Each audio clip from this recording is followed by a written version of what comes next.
we want the Beis Hamikdash to be rebuilt. Again, the novelty about this is that we have to ask specifically for three. So the reason for that is, remember what we learned was that when the times of David HaMelech's grandson, Yerovam, I prepared the sheets. I guess I forgot to bring it up. I prepared the sheets just so you can see the kings, but the third generation of David HaMelech, his son was Shlomo Melech, you didn't get. So this is his grandson, his name was Rehoboam. And at that time, there was another king whose name was Yerovam. And that king ended up being ruling over 10 tribes, and Rehoboam was ruling over 2 tribes. And the other king, who had the 10 tribes, he made them rebel against and hate the kingdom of King David. And basically, the split remained forever. The 10 tribes remained 10 separate tribes. And eventually, they went to Geulah before, about 100 years before, the other tribes went to Geulah. And we don't know where they are, so these are the 10 lost tribes that we hear about. So we have to ask those 2 things. So this explains one of the things that happened on Lag BaOmer. I forgot what year exactly, but I'm pretty sure it was somewhere in the 1970s. There was not a parade, it was the Rebbe made a rally for children. It was in 770. And then the Rebbe asked, where is the cantor? There was someone in 770 who was sort of the Rebbe's chazan, and his name was Rabbi Teleshevsky. And the Rebbe asked him to come up and to sing the song, which is known as Sheibana Beis Hamikdash. Sang the song, and it was related to that week. That week in Pirkei Avos, that's where the words come from. It's in Pirkei Avos, and I think it was it last week, or is it this week? Sheibana Beis Hamikdash. But probably the week before. So that week, it was chapter 5, right? It was just what we did this past Shabbos, and it's Mishnah 20. Over there it says, "Yehi ratzon l'fanecha, let it be Hashem's will. The Beis Hamikdash shall be rebuilt speedily nowadays, and we'll all have a portion in our Torah." So it's a famous song. It's actually a cantorial piece by a very famous cantor called Yosef Rosenblatt, that was his name. It was never like a Chabad song, but he sang it. But from that point on, the Rebbe encouraged singing the song, I think, literally after every single Farbrengen. In fact, he would ask this person, to stand up and sing it, and this was the way every Farbrengen finished. Then they also started in davening, right before you begin the davening, Hodu. I don't know if the girls do that, but is the part which is called Karbonos. We read all about the sacrifices. At the end, it finishes off, so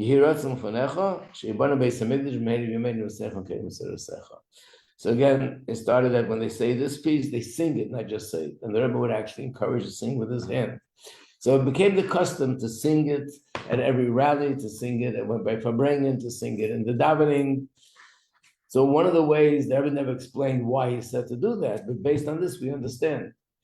Being that we have to do things to hasten Mashiach's coming, and one of them is we have to specifically ask for the Beis Hamikdash to be rebuilt.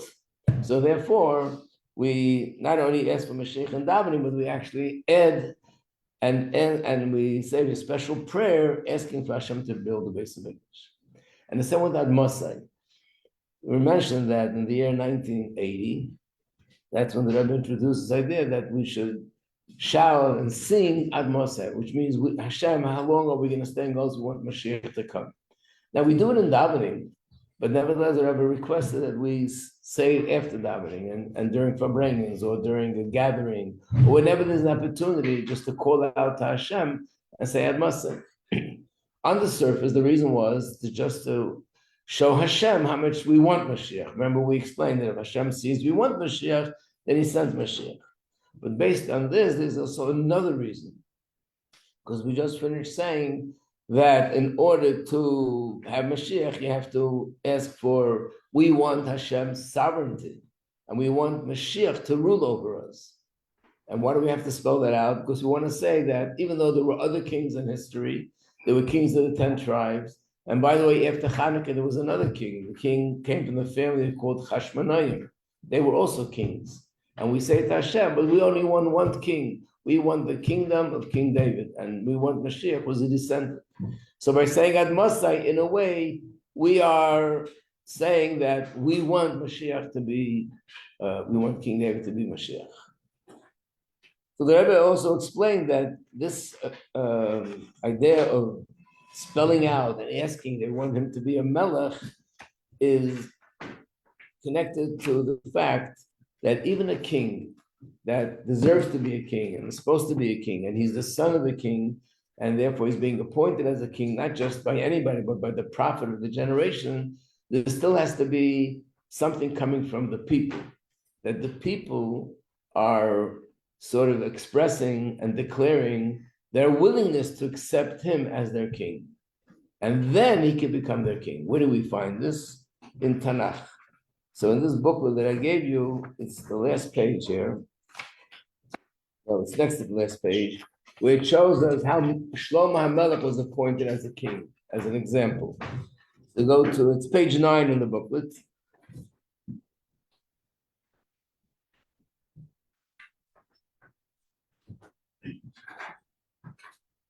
This is a story in the Tanakh where King David HaMelech was not well.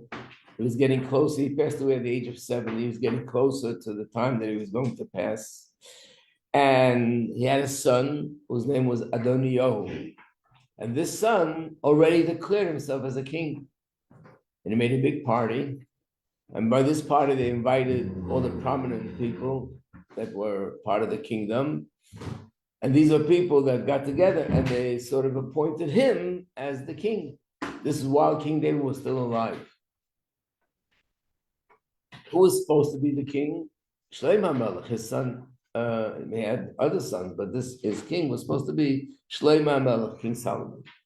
So the Navi, whoever was the prophet at that time, came to the wife of David HaMelech, whose name was Bathsheba, and he told her, your husband, the king, promised that Shlomo will be the one to take over the kingdom. And now we're hearing that this son, Adoniyahu, he's declaring himself as a king. So we need you to go to the king and request that he should make it clear that he's appointing his son Shlomo as the new king. Then it tells us a story how she went, and he said, of course, that's the way it's going to be. Now look at the page that's underlined. So the first part that's underlined is, it's part of a pasuk. This is after he swore to her that her son Shlomo will be the one to take over. If you want to look in the English, it's easier.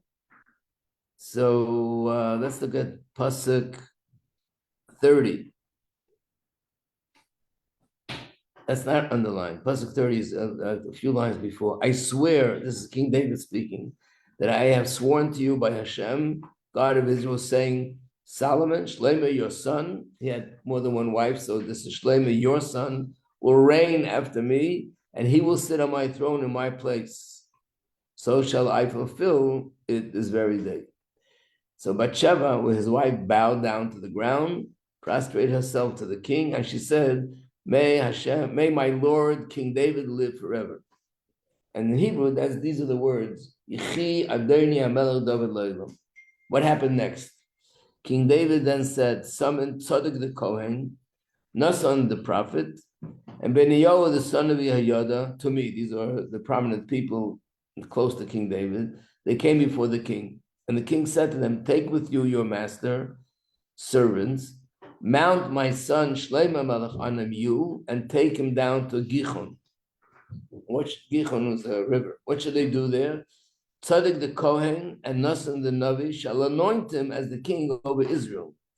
Sound the shofar, and they should proclaim, long live the king Shlomo. And if you look at this in the Hebrew, it says, Moshiach, these are the words, they should anoint him, Nasan the Navi, and should blow the shofar, and all the people should say, Yichi HaMelech Shlomo. After that, bring him back, and he'll sit on my place, and it'll be him that I've commanded to become the ruler over Israel and Yehudah. So obviously, this is very shortly, close before his passing. And then it goes on to say what actually happened. This was what they should do.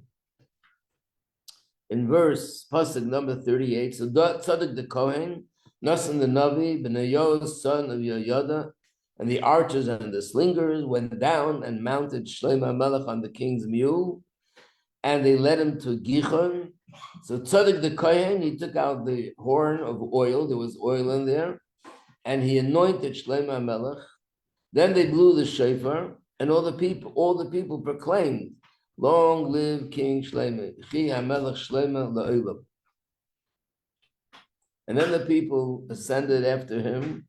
The people were playing flutes and rejoicing with great joy, and the ground was virtually bursting from their noise and their joy. So what was going on here is basically, this was a process which is called coronation.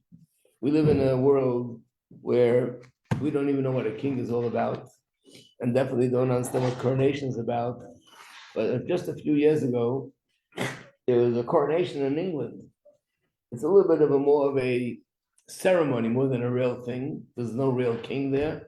But nevertheless, it reminded us what it used to be in the old days, the ceremony that they make, which means they put the crown on the king's head, and that's called the coronation.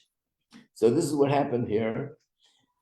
And what does it mean that when a king is appointed, even though he was appointed by David HaMelech, the king himself, he was appointed by the Navi, yet there was a necessity that the people should announce and say, Yechi HaMelech, long live the king, and that was part of the process. Why? And the answer is because there's two types of rulers. One is a real king, and the other is a dictator. There are people who are ruling countries, especially now, like in the Arab countries, they're dictators. And this is the way it was in Russia, and this is the way it was in Iraq, and now that's the way it's in Iran.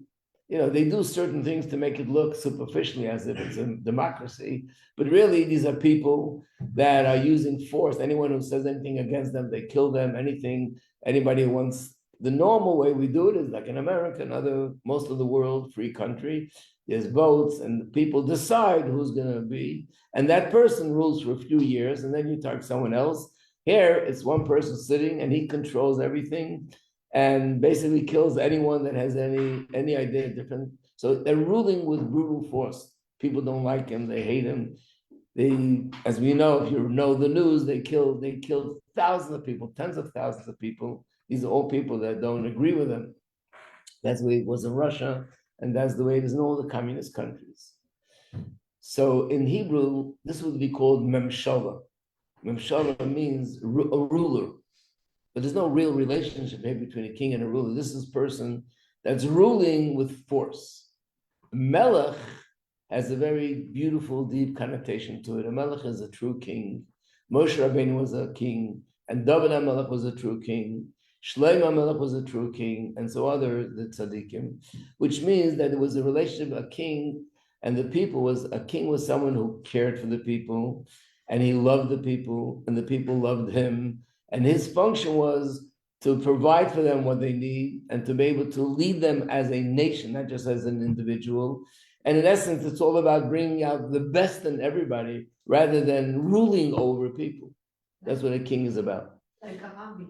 What? Like a hobby. Like a rebbe, right? Like, and the truth is, like any rebbe of his students is sometimes referred to as a shepherd. A shepherd, the sheep love him, he loves them, and that's the way it's with a real king. Even though he's a king and he has to keep this discipline in the country, but in general, in principle, this is a person that people look at. He's the one who is caring for them, protecting them, and giving them what they need, and he cares for them. And they love the king, and they try to give the king, and they're loyal to the king, and because they love him. So that's the way it's supposed to be. And therefore, one of the things that make the difference between true kingdom and not true kingdom is that it comes from the people. And therefore, the people have to declare and say, Yechi Adoni HaMelech, we want you to be our king. Why is this necessary, though? So in Chassidus, this is explained more in Chassidus, that the power to be a king, even someone who's destined to be a king, and he has a special soul, so he has that power to function as a king. Nevertheless, it's something so deep in his soul that unless it's something unusual is done to bring it out, it's going to be very difficult for him to bring out this. He has the capacity to do it, but it's very hidden. It's like, like adrenaline. These are things that only come when there's special circumstances. Normally, I can't lift this desk, but if there'd be a danger, a person could lift the desk and do something, which they normally could never do. Bend bars, which they can never do. Which means I have the potential, but there has to be very unusual circumstances to draw out that potential from me. So Chassidus explains that the power of kingdom comes from the deepest place in the king's neshama. And unless something unusual is done to bring that out, even if the king has the potential, it just won't come out. So what is it that brings it out? The people. When the people express their willingness, their love, their desire, the fact that they want him to be their king, that empowers him, that his power of kingdom rises to the surface. In fact, the last page here shows that we have something similar, even with Hashem himself. There's a lot of parts of davening that the whole point is we're declaring Hashem as a king. We're accepting Hashem as a king over and over and over. But specifically, we find this on Rosh Hashanah. If you look at page 10 in the book, the last page, and it says, where it's underlined, God says to the Yidden, recite before me on Rosh Hashanah verses of kingship, remembrance, and shofar. And then explains why we need this. Verses of kingship in order to accept my sovereignty upon yourself. Hashem is asking the Yidden, I want you to announce and declare verses of kingship, and by doing that, you're declaring that you're accepting my sovereignty. Hashem has to ask us to do it. He's a king regardless. But it means to say, just like with a human being, that by announcing and accepting, what we're doing is we're allowing that power of kingdom to come out more in the open. We want Hashem to be our king, Melech, not the other term, which means Hashem is ruling over us because he's the ruler and he's the creator. So he's stronger than us. That's not what we want. We want a relationship of love. That's why Hashem is called our Father, our Shepherd, our King, our Teacher. So we want it to be a relationship where Hashem's ruling over us is with great desire, and our acceptance of him is with great desire. So how does that happen? When we accept him and we declare verbally that we want him to be our king, that brings out the kingdom in Hashem in a more revealed way. And the same is with the king of flesh and blood. So when we say Ad Mosai, which we're basically saying we want Mashiach to rule over us, in a certain sense, we're empowering the neshama of Mashiach, that the kingdom in him should come out in a more revealed way. And that's what hastens Mashiach's coming. So this third thing, which is not just to ask that we want Hashem to be recognized in the world, that's one of the three things, but one of them is to accept Hashem's kingdom. This is where you hear the term Yechi HaMelech, that's where it comes from. It comes from this idea that in order for Mashiach to be a king over us, we have to accept him as a king and declare that acceptance. And that comes by literally saying, Hashem, I want you to send Mashiach, who is the descendant of King David. And by doing that, we are declaring our acceptance. Yeah. So in order to be able to appoint the king, we have to put a face to the king? You're just saying it without having something in your mind. So people say, I'll wait and see and Mashiach comes. Okay. So in some way you can say yes. The mere fact, all I'm saying is whoever you are, Mr. King, wherever you are and whoever you are, I want you to know that I want you, whoever's Mashiach, I want your kingdom and I want you to, I'm ready to accept your kingdom. So even though I'm not saying who it is and I don't know who it is, just saying that alone is already an acceptance and has the power to affect. You might say if you specifically point out who, maybe it's stronger, but the general idea doesn't matter who it is. With Hashem, of course, we have to say it's Hashem, not Chas v'Shalom, anything else. But with this, it could also be done in a general way.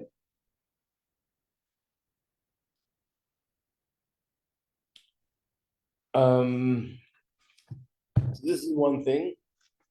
Now I want to go to another subject, especially as we're approaching Shavuos. This is related to Shavuos. So if you don't mind.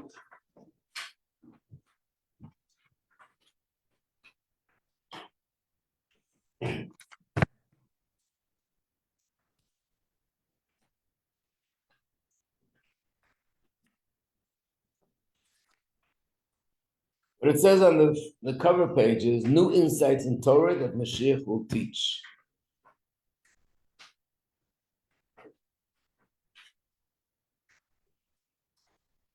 So just like Moshe Rabbeinu, and just like David HaMelech, and just like Shlomo HaMelech, on one hand they were kings, on the other hand they were also teachers. They taught Torah. So Moshe Rabbeinu is the classic example. On one hand he was a king. How do we know that he was a king? Rambam writes that halachically Moshe was a king. And there's in fact a pasuk which says, "Vayhi b'shur melech v'sasev Rashi Am." It's a song we sing at weddings, and the word melech, Rashi says, is referring to the Moshe Rabbeinu. So one hand he was a king, which means he sets down the rules, and he's the one who's in charge of the people. And he, like I said, he cares for them, he prays for them, he protects them, he provides what their needs are. But at the same time, he's also a teacher. King Shlomo HaMelech, he wrote so many books of Torah. He wrote Koheles, he wrote Mishlei, he wrote Shir HaShirim. So he taught Torah, and at the same time, he was also a king. He was judging the people, disciplining the people, making sure that they have whatever they need. And King David, of course, he wrote the whole book of Tehillim. So he taught us Torah, and the same will be with Mashiach. He'll teach us Torah, and he will be our king. When it comes to teaching us Torah, the question is, wait a second, when he comes, when Mashiach will be here, Moshe Rabbeinu will be here. And all the prophets will be here. And all the Tanaim, Amoraim, and wrote the Gemara and the Talmud and everything, they'll all be here.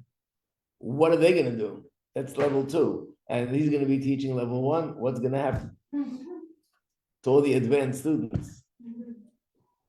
So it says clearly that Mashiach will be teaching all Moshe Rabbeinu and Rabbi Akiva and all the Tanaim and all the Amoraim and all the prophets.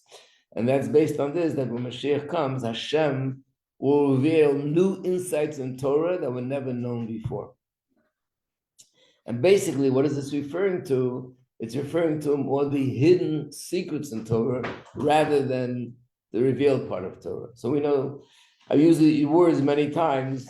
In Hebrew, the word nigla means revealed, and nister means hidden, or pnimis of Torah means the inner dimension of Torah. So the revealed part of Torah is also infinite, it's part of Torah, but it's more technical. What's the halacha about Shabbos? What's the halacha about kashrus? What's the halacha with shofar and the halacha of matzah? But the hidden secrets of Torah is infinite in terms of depth. There's layers and layers and layers of depth. Mashiach comes, he's going to be revealing these layers of depth that even tzaddikim, who were the greatest tzaddikim, even that was never sort of revealed to them. What is it based on? It's based on a pasuk, on a verse, which you have here in Yeshayahu, which is one of the Nevi'im that prophesies more than anyone else about the redemption. And here it says, Torah me'iti teitze, instructions. They write English instructions, but the word is Torah. Torah teachings will come forth from me. So the Gemara says, what do you mean Torah will come? It already came from me. Hashem already gave the Torah. And the Gemara says, it'll be new teachings that were never known before that will come from Hashem.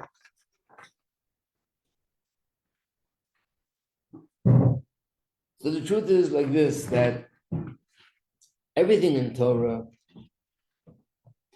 really was given when the Torah was given at Har Sinai. There's not going to be anything new in that sense, which means, well, there's a story in Gemara I think is important to bring in. And this is really something which needs a longer discussion, but I'm just going to mention it briefly, that Moshe Rabbeinu saw the future.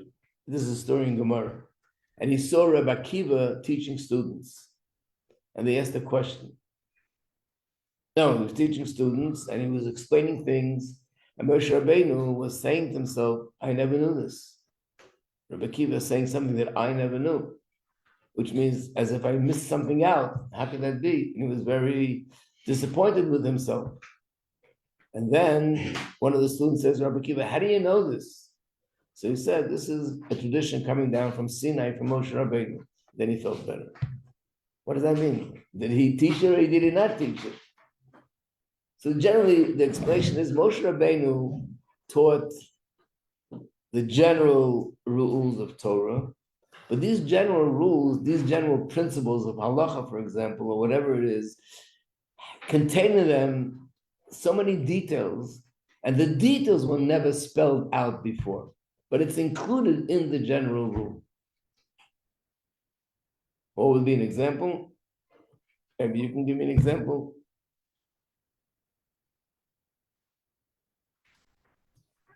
In other words, there's a general principle here.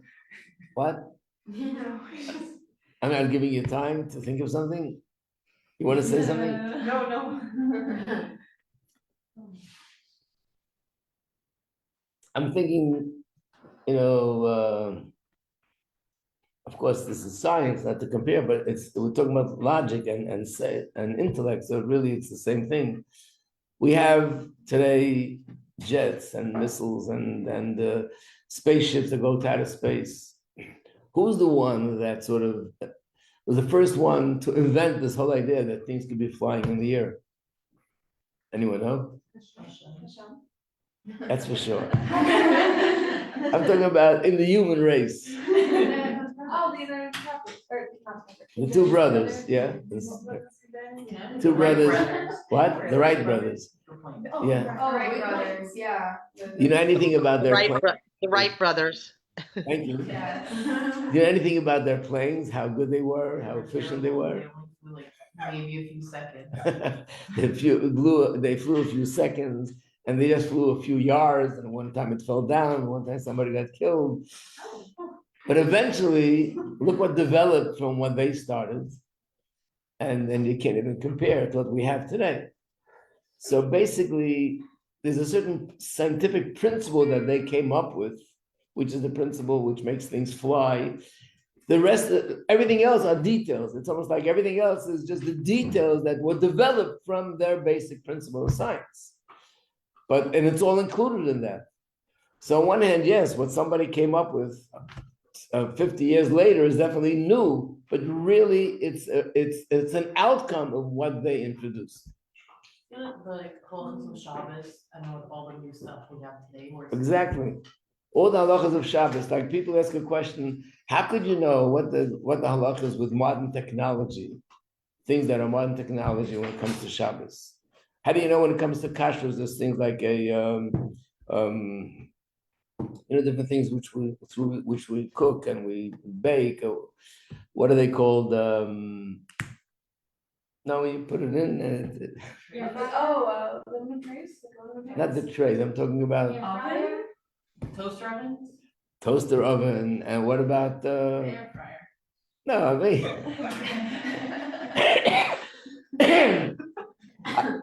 it'll come to me in 20 minutes, it's gonna pop into my head. But you have it in the dorm. You just put it in. No, microwave. Thank you.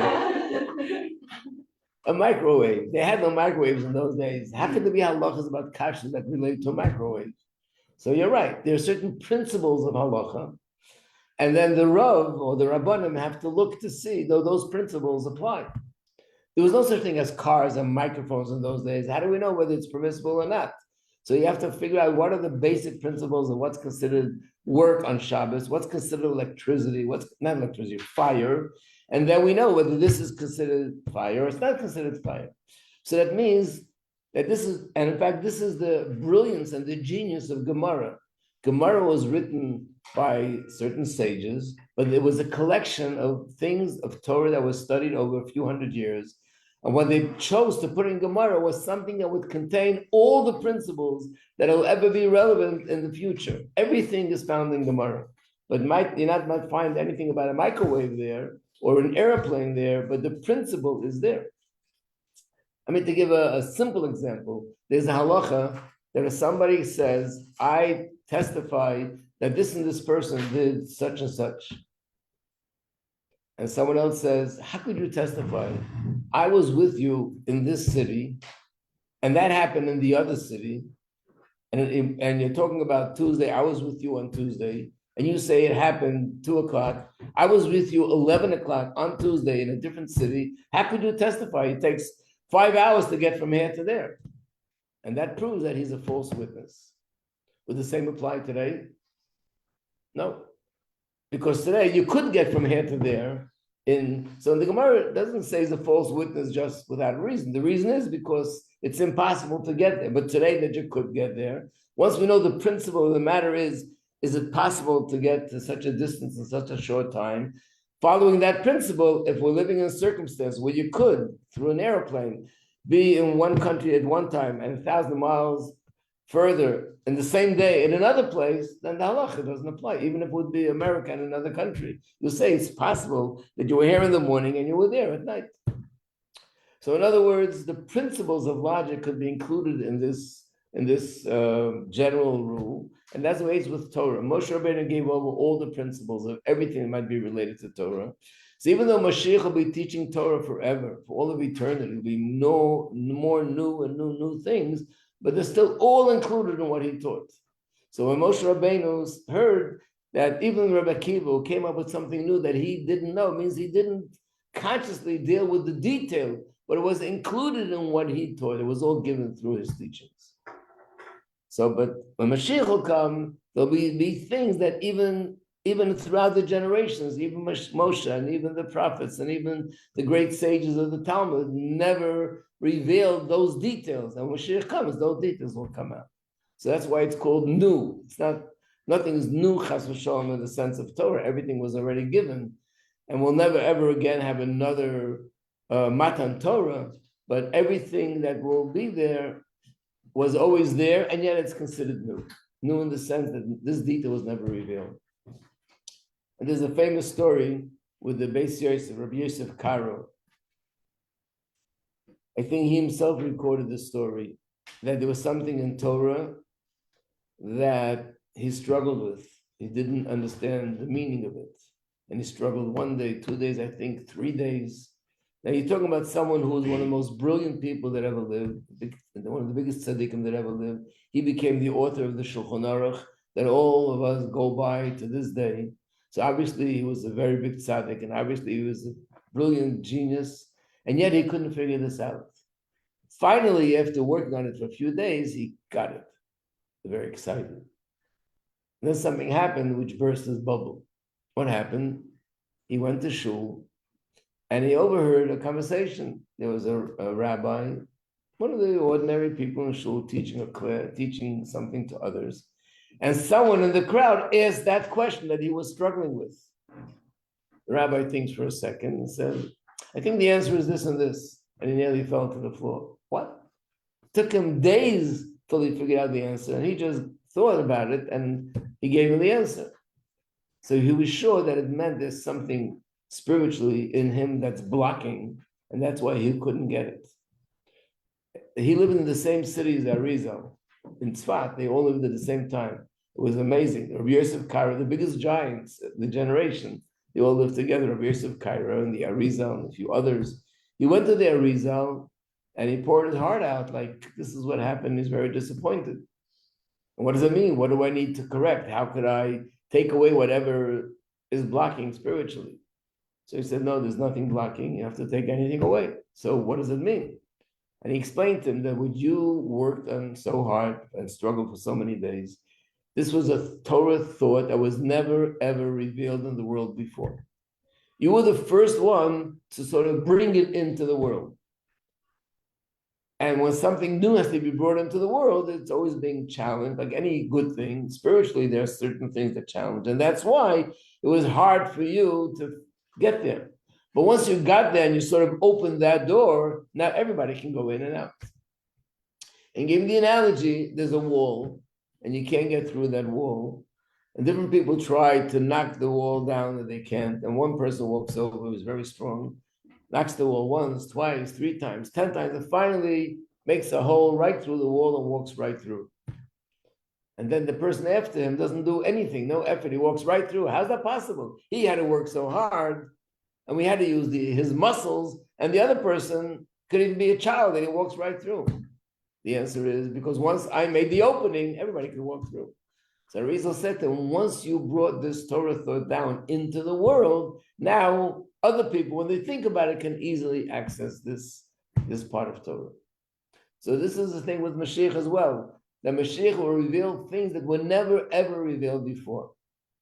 So when we're approaching Shavuos, so of course part of it is to re-experience Matan Torah, which means we want to re-experience what happened in the past. But now that we're also so conscious and so much into Mashiach, we're also thinking and anticipating that not only that, but Mashiach will come and we'll be able to experience and hear new teachings of Torah that were never ever known before. Yeah. Sorry, I didn't really understand. So Moshiach will be the That's one? because this thing was never really revealed before. Yeah. I was just gonna ask if Moshiach will be the one revealing everything, or all the Tanaim and Amarite as well will be revealing things. So Mashiach will definitely be revealing everything. But there's another question, which we don't have enough time, and that is, what's going to happen with all the Tanaim Amarite? They're going to be demoted. Here was Rabbi Akiva had 24,000 students, and each one had tens of thousands of students. And Moshe Rabbeinu was the leader of the whole generation. What's all these? They're not going to be leaders. They're not going to be teachers. No way, because Mashiach's coming is there to enhance everybody's status and enhance everybody's things, not to take away. Not only that, what about kings? There'll only be one king. What's going to happen to David HaMelech? What's going to happen to all the other kings? So I can answer you, let's wait and see. But actually, the Gemara asked the question in reference to David HaMelech, asking what's going to be with David HaMelech when Mashiach comes. And I think that could be sort of a model of what we can, the Gemara says, it'll be like a king and someone who's second to the king, which means each person who had a position of leadership will continue his position of leadership. And they'll continue to lead, especially their generation, that they were leaders and teach Torah to their generation. So it'll be like Moshe Rabbeinu. There were 12 tribes. Each tribe had a nasa, which means they all had leaders. And Moshe was the leader of the leaders. And he was the king of the kings. He was the teacher of the teachers. But there were so many others that each one taught Torah in their way, which means any person who was a teacher of Torah and any person who was a leader of a generation will continue to be a leader, and specifically of his generation. But Mashiach will bring it all together, that it'll all be in harmony, and it'll all be coming with this order that he'll teach the new teachers of Torah. And then these great teachers and these great leaders, each one will teach it to their generation, to their people. That sound okay? So when Mashiach teaches, will it be like how Moshe taught, when he told like Aaron, and then like right? I think it's going to be in the same sort of way, because it doesn't make sense to say Moshe will no longer be a teacher. Chas v'shalom. Moshe is our teacher of Torah, so he'll continue so he'll teach his generation, and David HaMelech will teach his generation, and Shlomo will teach his generation.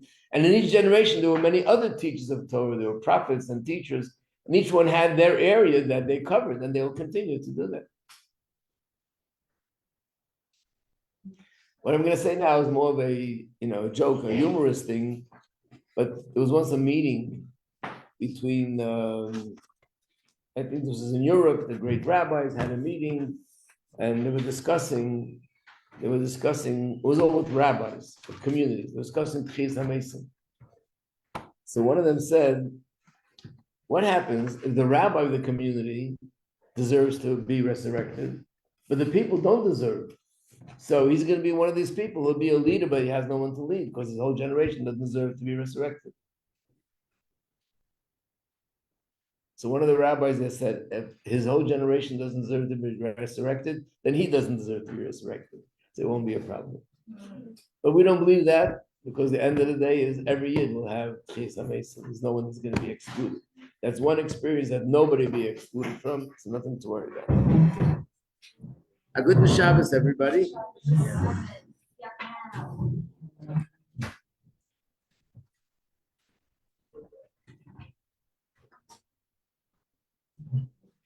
Good Shabbos, Rabbi Majeski.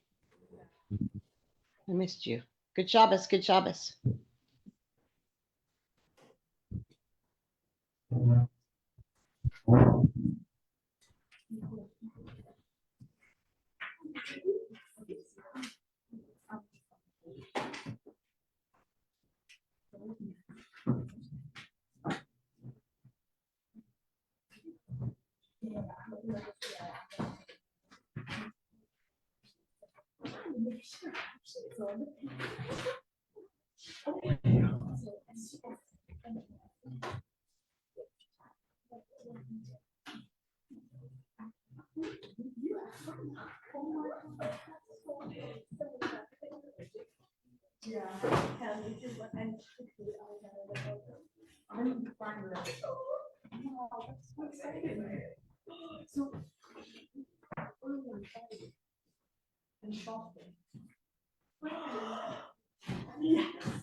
Hello, everyone.